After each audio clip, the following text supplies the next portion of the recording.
आदाब, नमस्कार। The red mic में आपका स्वागत है। मैं हूं सौरभ शुक्ला। आज हम बात करने वाले हैं दक्षिण भारत के राज्य केरल की, और सबके लिए जानना बहुत जरूरी है कि केरल में क्या हो रहा है।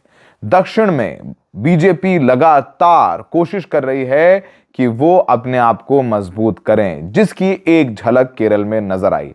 जो लोग केरल पॉलिटिक्स को नहीं समझते हैं उन्हें बता दें कि केरल में जो लड़ाई रही है वो परंपरागत तौर पर लेफ्ट यानी कम्युनिस्ट पार्टी और कांग्रेस के बीच रही है। एलडीएफ और यूडीएफ, यूनाइटेड डेमोक्रेटिक फ्रंट, यानी इसमें कांग्रेस, और एलडीएफ, लेफ्ट डेमोक्रेटिक फ्रंट, जिसमें कम्युनिस्ट पार्टी। केरल इकलौता राज्य है जहां पर लेफ्ट की सरकार है और कांग्रेस वहां पर मुख्य विपक्षी दल है। पहले कांग्रेस की सरकार भी थी, तो कांग्रेस और लेफ्ट की लड़ाई रहती है। लेकिन अब जो वहां पर लोकल बॉडी चुनाव हैं, निकाय चुनाव हुए हैं, जिन्हें आप सेमीफाइनल भी कह लें, क्योंकि 2026 में केरल में भी विधानसभा चुनाव हैं, उन निकाय चुनावों में कांग्रेस ने तो जीत हासिल की ही है, लेकिन बीजेपी का भी खाता खुल गया है। और खासकर कौन से शहर में? तिरुवनंतपुरम, वो शहर जो कांग्रेस का गढ़ माना जाता था और जहां से सांसद हैं शशि थरूर कांग्रेस के। और शशि थरूर जिस तरीके से इस वक्त हैं तो वो कांग्रेस में, पर बीजेपी के नजर आते हैं। आप समझ सकते हैं कि व्लादिमीर पुतिन जब आए रूस से, तो राहुल गांधी को नहीं बुलाया गया नेता विपक्ष के तौर पर, शशि थरूर जरूर थे उस डिनर में। तो इशारों को समझें तो राज को राज रहने दें। लेकिन हम इस वीडियो में बताएंगे कि कैसे बीजेपी ने एक मुस्लिम कैंडिडेट देकर के एक सीट जीती है। जो बीजेपी मुसलमानों के खिलाफ, चाहे उस मंगलसूत्र की बात हो, गाय की बात हो और 80 बनाम 20 की बात हो, ये सब सारी बातें करती है, वही बीजेपी केरल में अपनी जगह बनाने के लिए एक मुस्लिम उम्मीदवार को खड़ा करती है और वहां से वो मुस्लिम उम्मीदवार बीजेपी को चुनाव जिताती है। तो आप ये वीडियो पूरा देखिए और समझिए कि कैसे केरल में धीरे धीरे, जहां तमिलनाडु में बीजेपी नहीं, केरल में बीजेपी नहीं, आंध्रा में भी अब अलायंस हो गया चंद्रबाबू नायडू के साथ, तमाम दक्षिणी राज्यों में जहां बीजेपी कमजोर नजर आती थी और वहां पर भी मजबूती से वो आगे बढ़ रही है। तो लेफ्ट को हार मिली है अपनी तमाम गढ़, जो कहा जाते हैं परंपरागत गढ़ जो है लेफ्ट के, वहां उनको हार मिली है, जबकि कांग्रेस ने जबरदस्त वापसी की है। वहीं शहरी इलाकों में बीजेपी की मौजूदगी नजर आई और जो 2026 के विधानसभा चुनाव से पहले एक बड़ा सियासी संकेत नजर आता है। आपको बताएं कि कांग्रेस ने शहरी इलाकों और ग्रामीण इलाकों में अच्छा प्रदर्शन किया है और एनडीए ने भी अपनी पकड़ को मजबूत दिखाने की कोशिश की है। निकाय चुनावों को जैसे हमने कहा कि सेमीफाइनल माना जाता रहा है, और हम थोड़ा रिजल्ट भी आपको बताने की कोशिश करते हैं। जो 6 नगर निगम है वहां पर 4 में कांग्रेस ने जीत हासिल की है। 6 नगर निगमों में 4 में कांग्रेस जो लीड करता है यूडीएफ, उसने जीत हासिल की है, और 1 में एलडीएफ यानी लेफ्ट और 1 में एनडीए, यानी 4 कांग्रेस, 1 लेफ्ट और 1 बीजेपी। और बीजेपी का खाता खुल गया है, इसलिए समझिए कि आगे धीरे धीरे कैसे बीजेपी आगे बढ़ रही है। आपको बताएं कि नगर पालिकाओं की बात करें तो 86 में से 54 पर कांग्रेस जीती है, एलडीएफ 28 पर, और एनडीए को 2 नगर पालिकाओं में सफलता मिल चुकी है। और तिरुवनंतपुरम पे जो जीत है वो सबसे ज्यादा चर्चा का विषय बनी हुई है। लेकिन हम एक दिलचस्प जो है कहानी आपको बताते हैं कि कैसे एक मुस्लिम उम्मीदवार बीजेपी का खाता खुलवा गई केरल में। आपको बताएं कि यहां पर 1199 स्थानीय निकाय चुनाव हैं, और ये आंकड़ा केरल राज्य निर्वाचन आयोग, जिसे SEC कहा जाता है, उसने बताया। एक वार्ड है जिसका नाम है कन्नन कुलंगरा वार्ड है। यहां से बीजेपी ने मुस्लिम कैंडिडेट मुमताज को चुनाव उतारा था।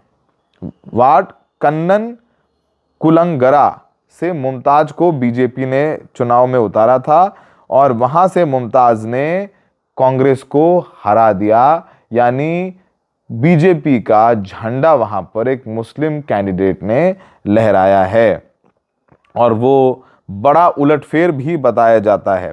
ये जो मुमताज़ जीती हैं, ये हिंदू बाहुल्य वार्ड है, ऐसा नहीं है कि वहाँ मुस्लिम ज़्यादा हैं, और केरल में हिंदू मुसलमान उतना है नहीं।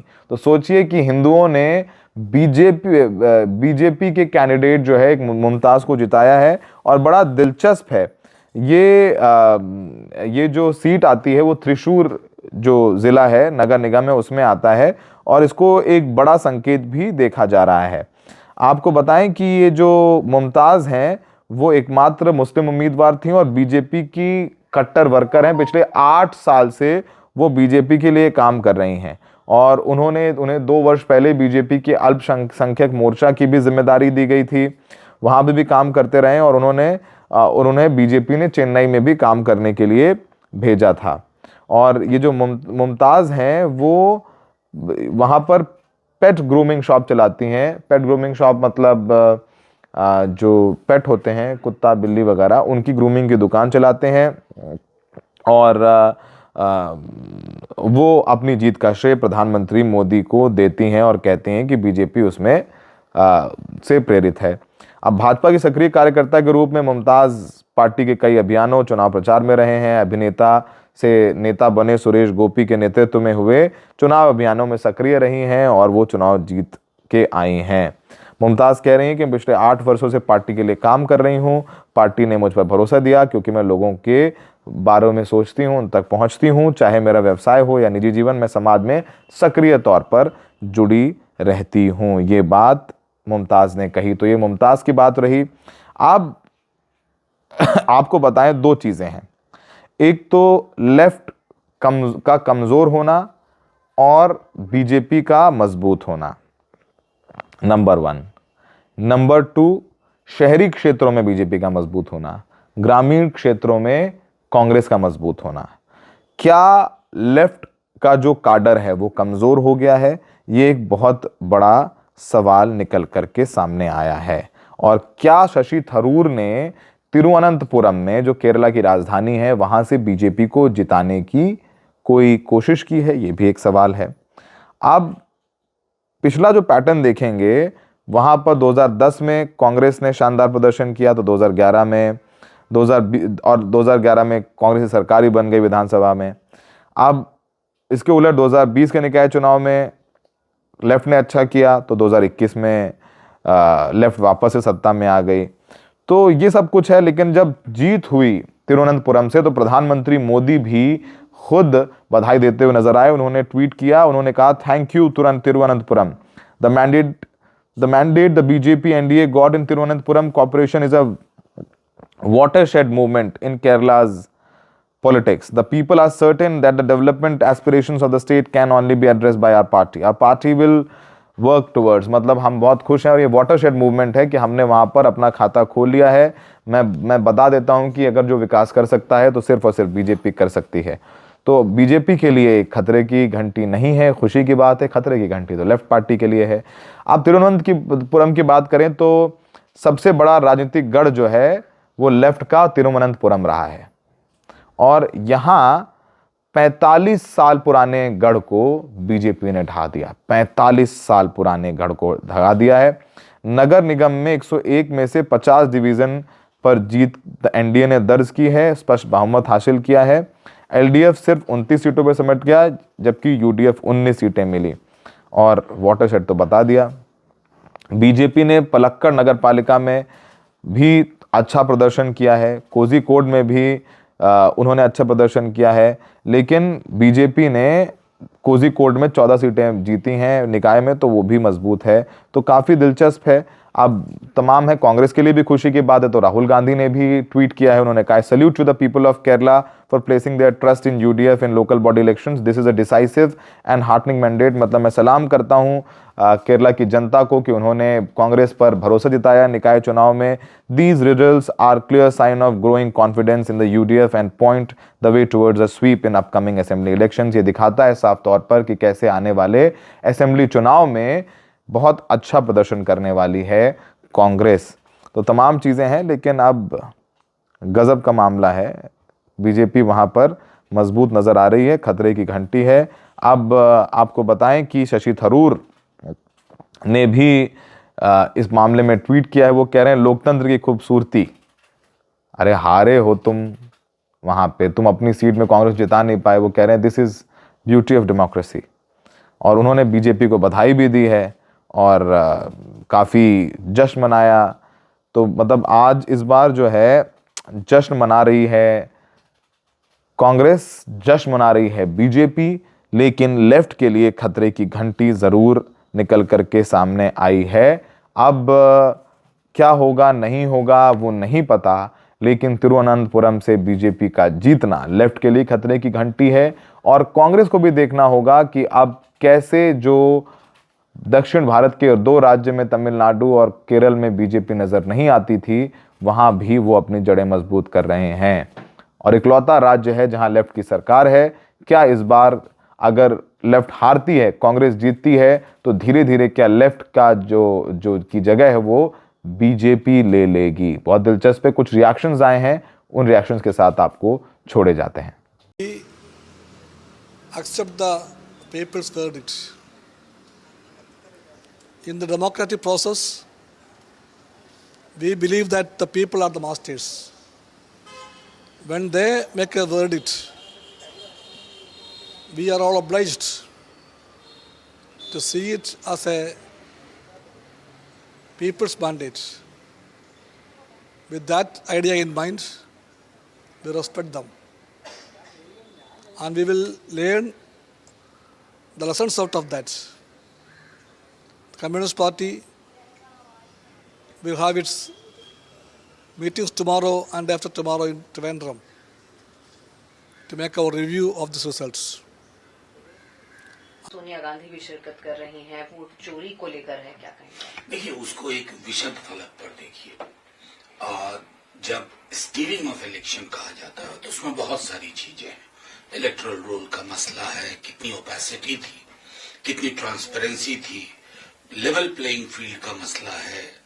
और लेवल प्लेइंग फील्ड जब मैं कह रहा हूं तो हमारा अपना अनुभव है बिहार चुनाव का, कि मैंने माननीय चुनाव आयोग को, मैं आपको दिखा भी देता, पत्र लिखा था अक्टूबर के पहले हफ्ता में कि चुनाव के मध्य फाइनेंशियल ये ट्रांसफर 10,000 रुपए नहीं होने चाहिए, क्योंकि कई राज्यों में पूर्व में इस पर विराम लगा दिया गया था इसी चुनाव आयोग द्वारा, क्योंकि चुनाव आयोग निरंतरता की एक बॉडी है, लेकिन ऐसा कुछ नहीं हुआ।